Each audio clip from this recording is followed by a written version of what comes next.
Hello, hello, hello, and welcome to What Sharon Said Life, Learning, and Anti Racism. I'm Sharon Hurley Hall, a founder of Sharon's Anti Racism newsletter and the Share Anti Racism community, author of I'm Tired of Racism, an educator and an activist. I'm interested in pretty much everything, hence the three subtopics for the show life, learning, and anti racism. And I'm just checking that I am live. I can see that I am live on LinkedIn. I'm just checking where things are on YouTube. It appears that I'm live there. So, okay, without further ado, let's get started. So, life has been lifing. Life has been lifing. One of the things that, let's see who's in the room. Hello, Kevin. Thank you for joining. One of the things that has been, I know that my mother is watching um, on YouTube, so hello, mother. And I don't know who else is tuning in right now, but I'm sure I'll see that in a minute. So yeah, life has been lifing. This has been one of those weeks of nose to the grindstone. And I actually sent a WhatsApp message earlier this week that said, I have too much to do. I'm preparing for a client engagement at the end of April. I've got content to schedule for the community, for the newsletter. Um, I At the time I wrote, I still was writing some notes for this live show. There was a community meetup earlier in the day. There were calls, there was research, and there was um, an overlap of client deadlines due to no fault of my own, which meant that I had three reports to write in the space of a week. And it's all good. It's all good. I mean, I've met the deadline, but there was still a lot to do. And even as I'm talking to you now, it's not over yet. Okay. And I'm thank you for people on YouTube and LinkedIn confirming that you can hear me loud and clear. That is absolutely great. So yeah, it is. It has been one of those weeks. It's not over yet, and that comes up every now and then, and you've still got the rest of your life to deal with. But that's okay. That's okay. I have survived, and life has been good in another way. I finally got my internet issues solved thanks to my lovely husband finding a flat Ethernet cable which goes under the door, which means that I can now connect direct to the router from my office, which is great.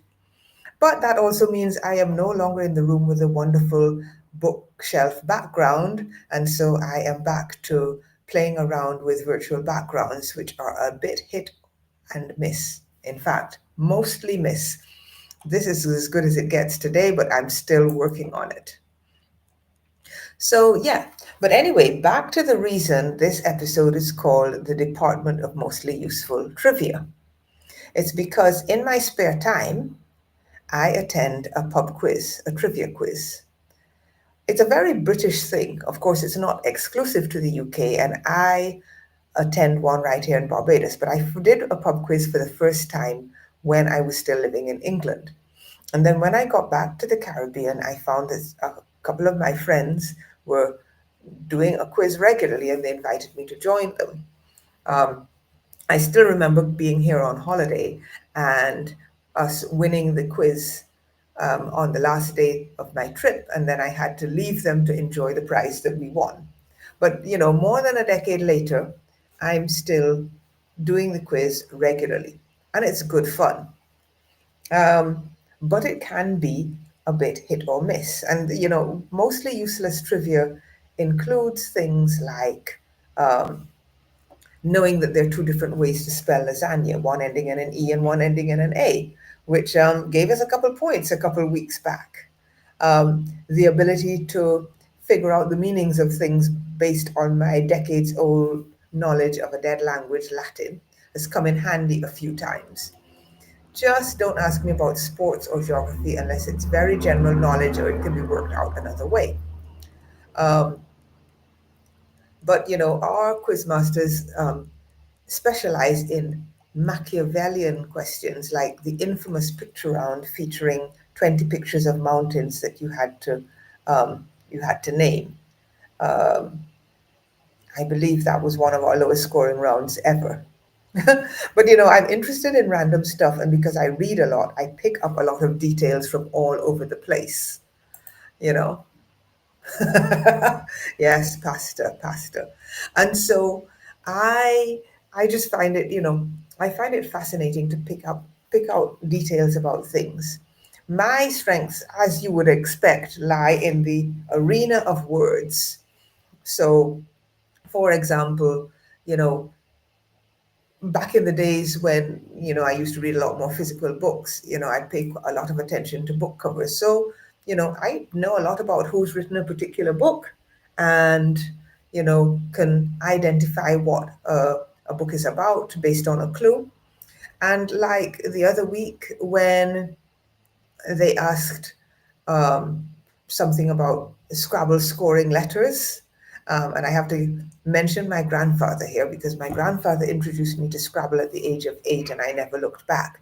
And it was one of those old Scrabble boards, not the brightly colored ones, the ones with the muted colors and the wooden tiles, with the scores written on the side. And so, you know, for fun, I learned what every letter's score was, and then started applying that. Useless trivia includes things like working out things based on word clues, like the clue we had the other week. You know, find four-letter words with starting with L with a double letter on them, and I found 15 of a possible 19, and I did have a couple others I wasn't sure about that turned out to be right, but I didn't put them down because who wanted to lose points? So anyway, the Department of Mostly Useless Trivia. Um, I often describe myself as a lifelong learner, but I guess I'm also just an information gatherer. I'm the person that's always sitting there looking things up while we're watching a program on television. Who said that? Was that really right? Etc. Oh, glad to hear there's another Scrabble lover in the house. In fact, I know there are at least two. Um, that is great, you know, and it's so fun.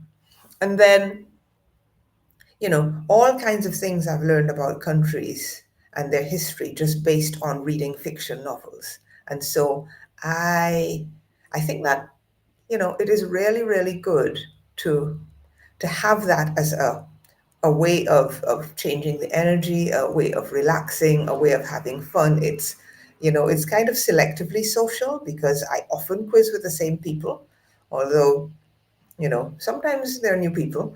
And so it's good fun, and it's one of those Caribbean experiences. We're in a beachside restaurant with the wind blowing through. You can hear the sound of the sea. So what's not to like, right? Okay, so let's talk about learning. Let's talk a little bit about the learning segment. And I've actually paused the courses that I'm going to do apart from the self publishing, because I am currently focusing on creating virtual experiences for introverts that feel a little bit luxurious, and I will let you know how that goes. In terms of learning, I'm still reading An African History of Africa by Zainab Badawi, and I'm really enjoying it. Um, and I've been diving back into sci fi as well by reading two trilogies, the first books in two trilogies about the end of the world as we know it, although that reality isn't as far away as it was for obvious reasons. You know, I commented in our community meeting today that I enjoyed the time when dystopian and post apocalyptic fiction felt like fiction instead of feeling more like reality, if you know what I mean, right? Hey, Stacy, good to see you. Glad to see another person who's Team Scrabble.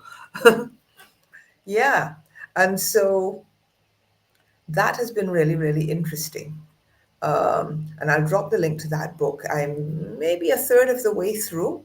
And again, as I mentioned last time, for those of you who like audiobooks, she reads it herself. And I discovered when looking today that there are a couple of videos of her talking about the book on YouTube. So I'll be diving into those probably after I finish reading, because I prefer to read and have my own opinions of the book before people start telling me what they thought about it.